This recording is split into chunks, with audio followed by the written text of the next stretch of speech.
The 24-25 season in the Premier League was a little bit weird, wasn't it? It was a bit all over the place, lots of strange things were happening, and that has meant that this summer transfer window could be one of the most mental we have ever seen. You've got clubs who underachieved, massively underperformed, cough Manchester United, who are going to be looking to sign players to get back on track and re-establish themselves. You've got clubs like Forest, who've just got into European football, who are going to need to bolster their squad massively if they are to even just survive next year, to be honest. And so following on from that, this video is going to detail one player that I think each Premier League club should sign this summer.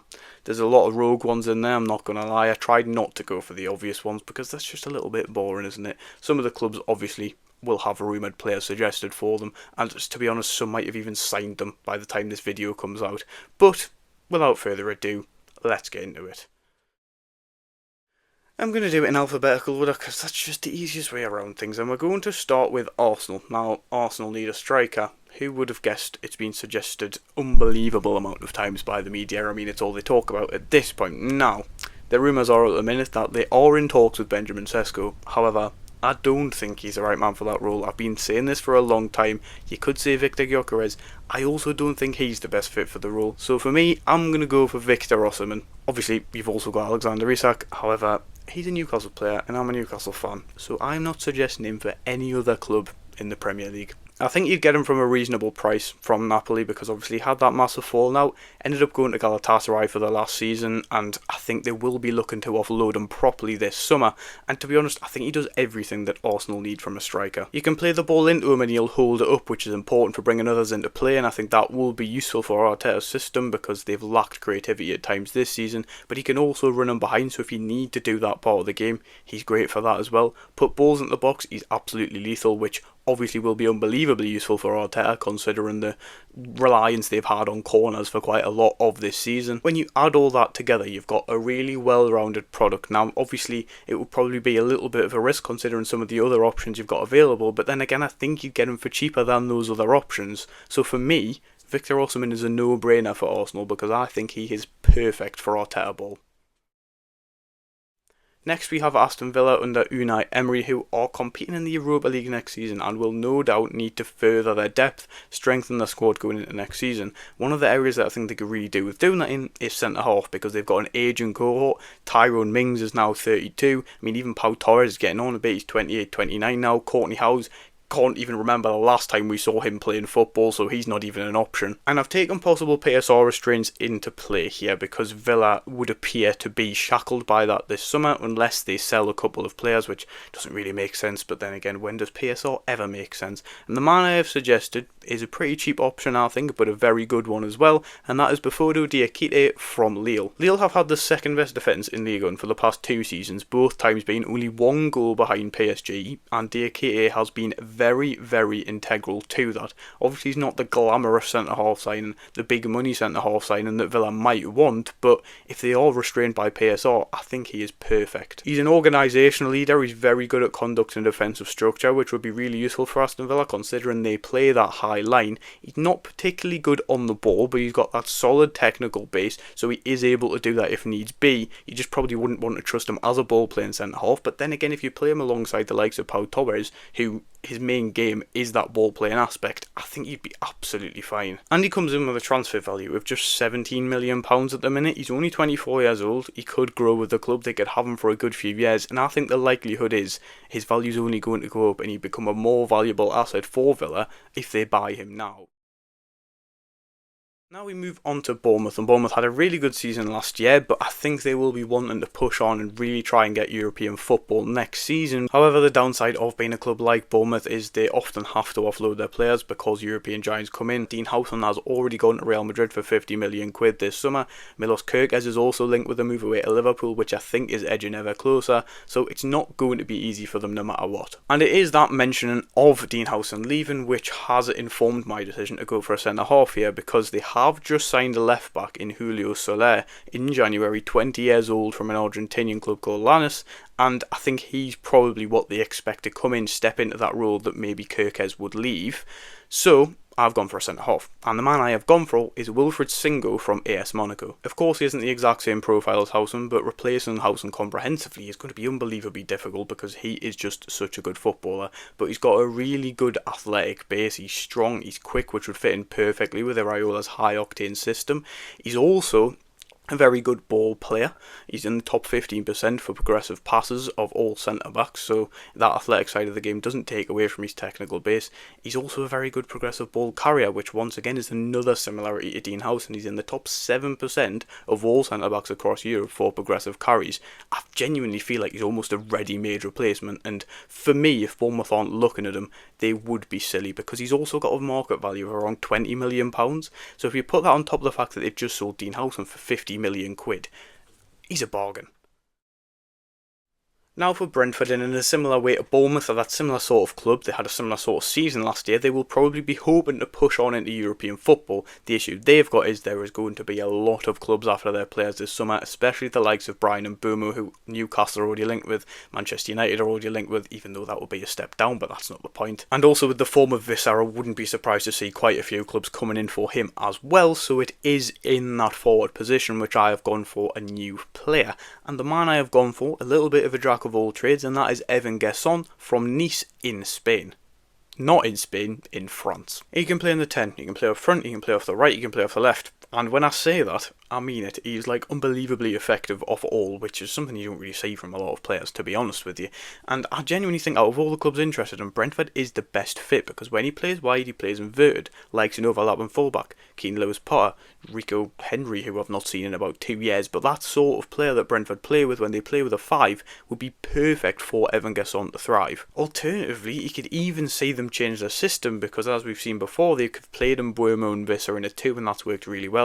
Evan Gerson can do that. And I think what could be really important for Brentford if they did go out and try to sign Evan Gerson is he's really good at collecting the ball deep, driving forward, which is really good for a side who like to play on the counter. Guess what Brentford do?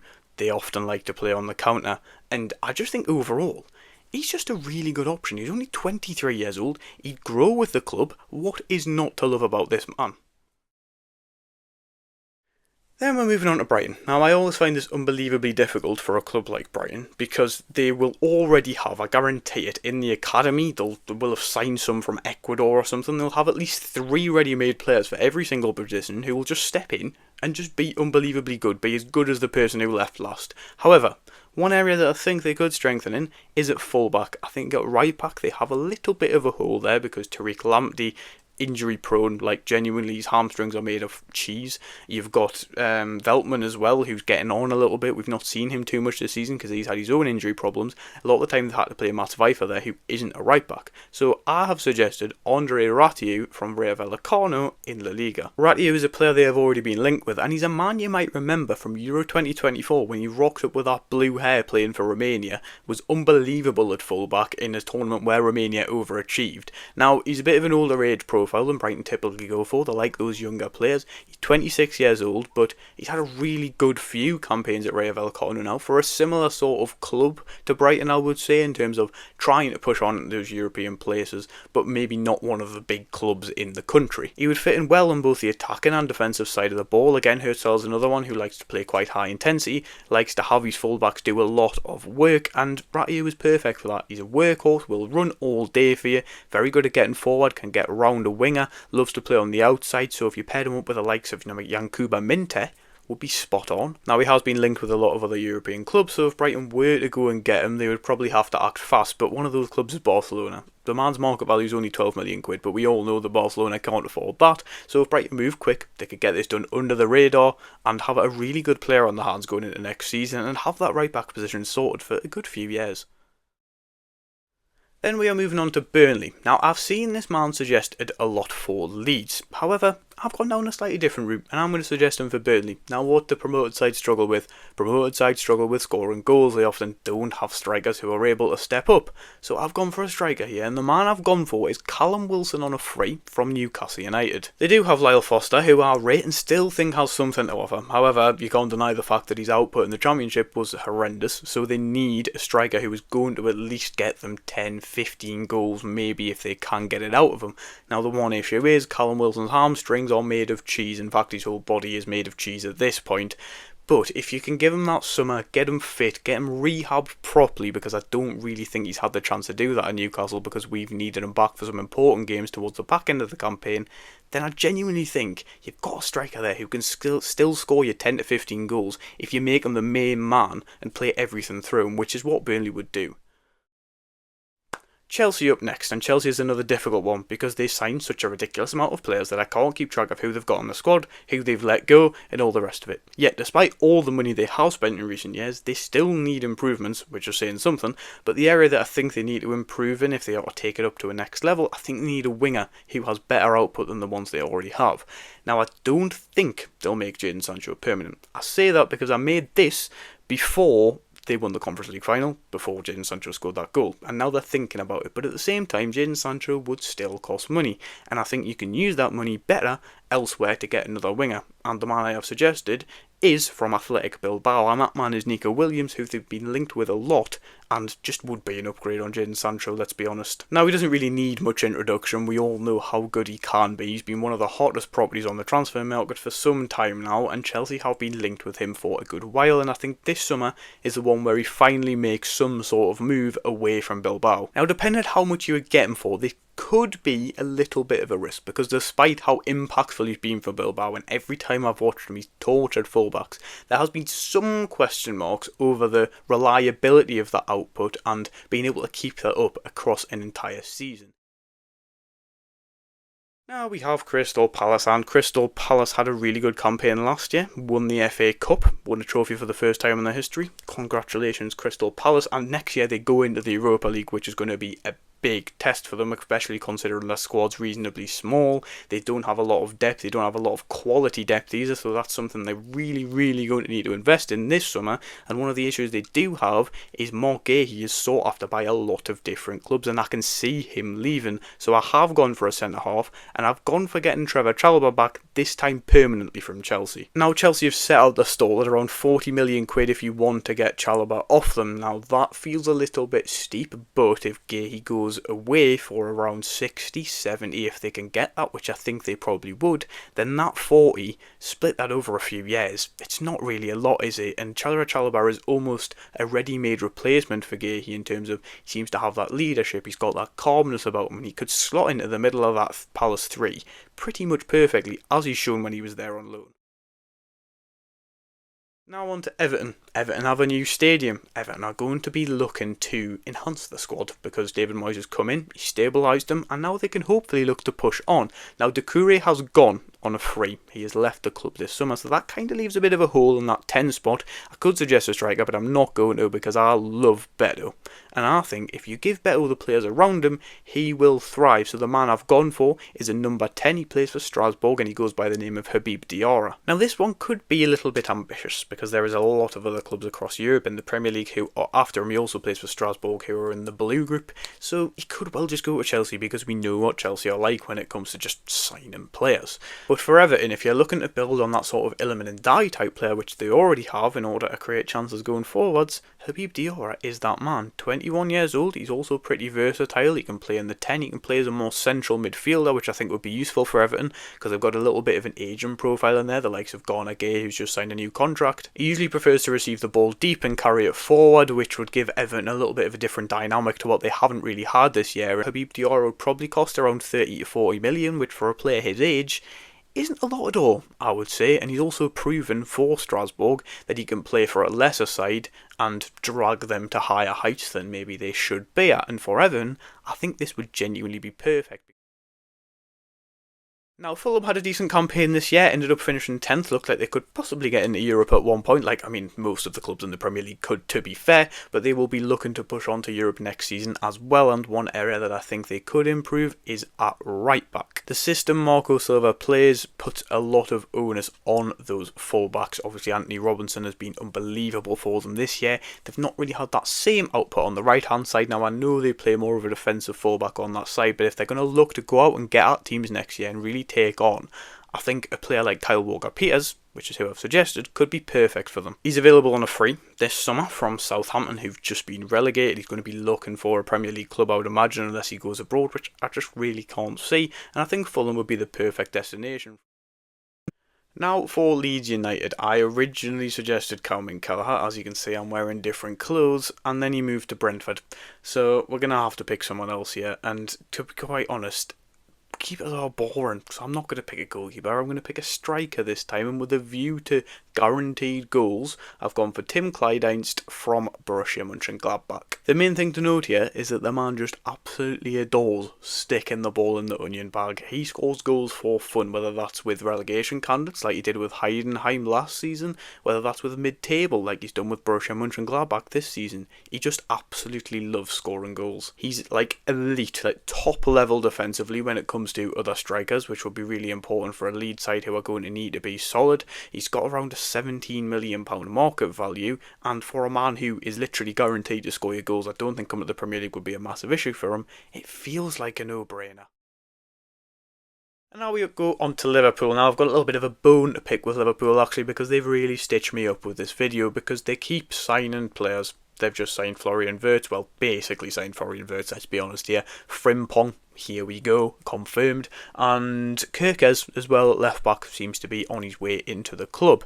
So, with those three transfers being said, what else could they maybe do to strengthen that squad? I think they still need a midfielder, a bit more of a deeper midfielder, that sort of McAllister, Gravenberch type area. They've not got a lot of cover in there. So the man I have suggested is a man they have been linked with loosely this summer so far, and that is Hugo Larsson from Eintracht Frankfurt. The 20-year-old has played a pivotal role in an impressive campaign for Frankfurt this season. He can play in the 6, he can play in the 8, he can play in the 10, which they won't need him to do that, but it's always good to have that option, isn't it? I'd say he best fits in the box-to-box role, so he'd be a perfect replacement for McAllister when he needs that respite from playing the ridiculous amount of games the footballers have to play these days. He's really good on the ball, comfortable, calm in there, can do the defensive side of the game as well as he can the attacking side of the game, and I think he's just a really, really good all-round option.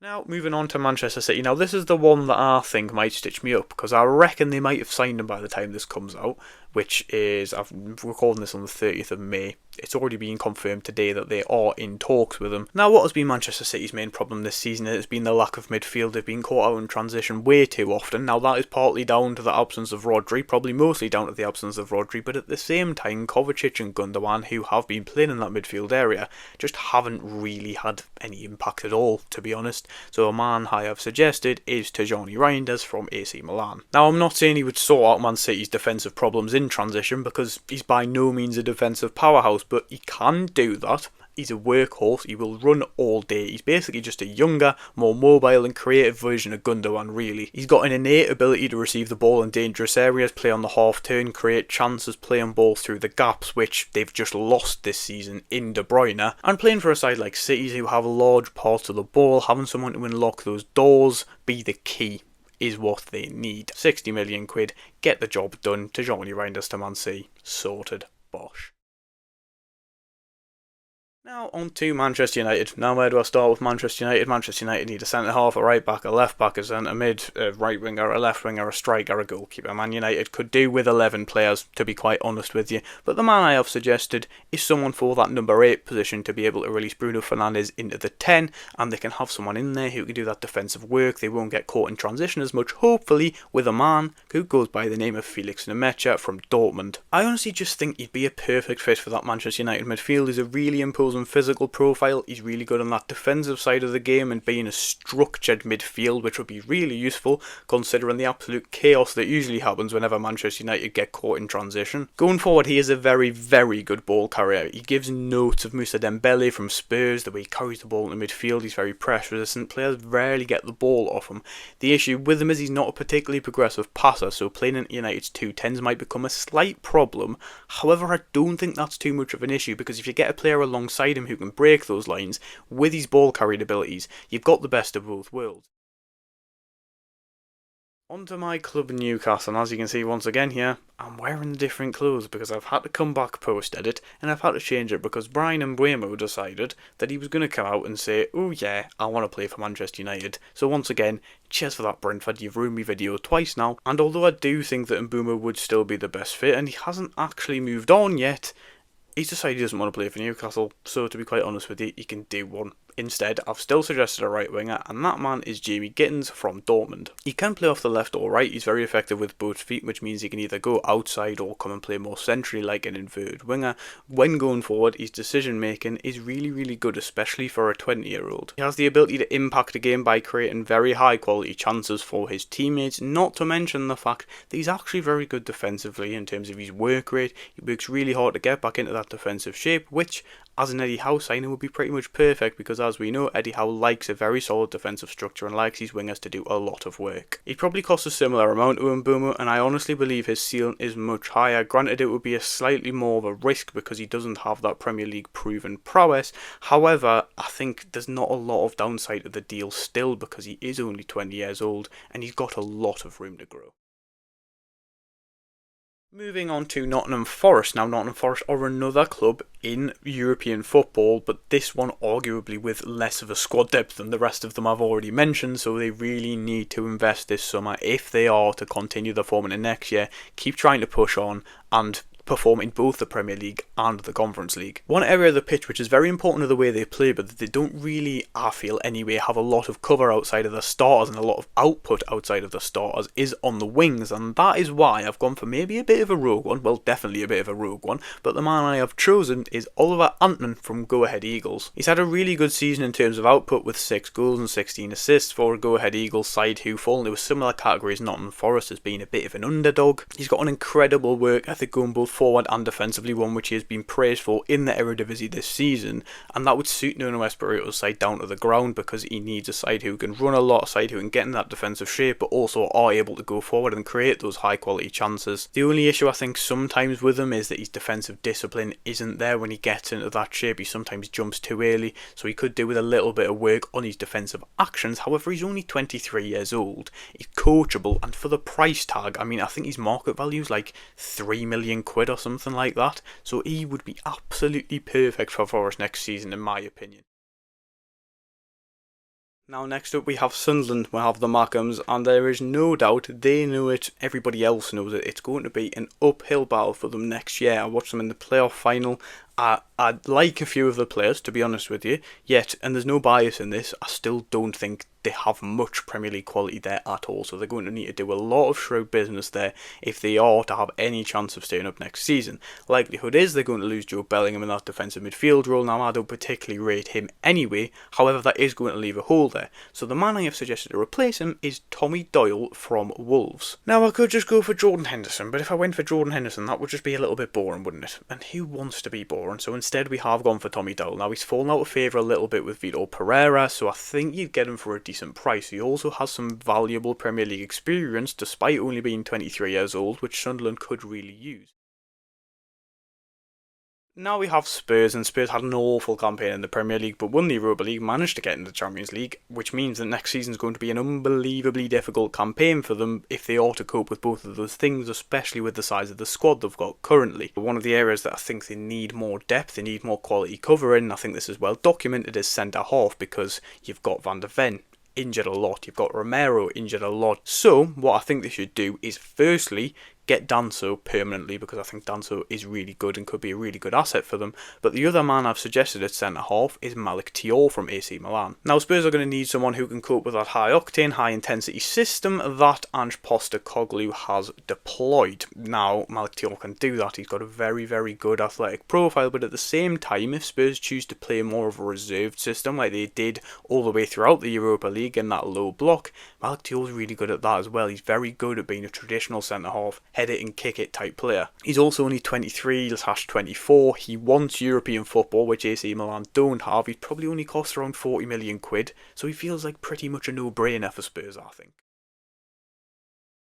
Now we have West Ham, and it has been an awful season for West Ham as well. I imagine the squad will have to undergo somewhat of an overhaul, especially if Graham Potter wants to play his system properly next year, because he really didn't have the players to do that when he came in halfway through the season this season. And a key issue of that squad is the midfield. It's been slow, just uninspiring really, all things considered, so that is the area which I think they really need a refresh in. And one player that I think would do exactly that, bear with me with the pronunciation, is Eli Nui from Lens in in France. He's a very balanced midfielder, which leads to him being able to play a variety of positions in the 6, the 8, the 10. He brings a calm and a control to the midfield, which I think would be really useful for West Ham. He's got a solid creative base when playing further forward. He contributed with 8 goals last season, which would be a really important source of goals for West Ham, who haven't had a lot of that this campaign. That attacking prowess doesn't take away from his defensive abilities either, though, and he's got very good stats across the board compared to other midfielders in Europe, despite being deployed in the 6, the 8 and the 10. He's got a market value of around £7 million. Other clubs are interested, but I think this is one that West Ham should really go for, because I really think he would elevate that midfield and bring a freshness to it, which they've not really had. And last but not least, we have Wolves, who are in desperate need of a good window, especially considering they've just lost Matheus Cunha to Manchester United. That leaves them without their biggest attacking output, and a lot of people have them possibly to go down next year, so they really need to pull something out the bag. And one player that I have picked to replace Matheus Cunha in that number 10 role, someone you might not have heard of, it's Sem Stein from FC Twente in the Eredivisie. They narrowly missed out on European football last season. They had a really good campaign, and obviously coming across to the Premier League would be a bit of a step up for him, but with the numbers he put in, and Wolves needing to be smart with their money, I think it just makes sense to take a punt on somebody like him if they are to do well again next year. And obviously, like I mentioned, the aim would be to replace Cunha's output, and it would obviously be difficult to do that, but Stein this season has 31 goals and 8 assists in 48 games from the number 10 position, which is just quite frankly ridiculous numbers. And those numbers that I mentioned mark this season, which is his most prolific season. However, he's also scored 18 and 19 goals respectively in 2 of his previous seasons, which becomes even more impressive when you consider that he's only played 5 seasons in professional football up to this point. He's absolutely rapid, he's a really good ball carrier, he works really well off limited service, and he works really efficiently off that as well. Now, he probably only costs around 15 to 20 million pounds, and with Wolves needing to be smart with their money this summer and trying to sign a replacement for Cunha, obviously you're not going to get a comprehensive one, but I genuinely think it's worth taking a punt on a player like Sem Stein, who's only 23, but you would probably get good output for him even though he's never played at the level before. And with that final suggestion, that marks the end of the video. Thank you very much for watching. Let me know who you think each club should sign in the comments down below. There is socials will be in the description, don't forget to click on them, press the subscribe button, like the video, and I'll see you in a bit.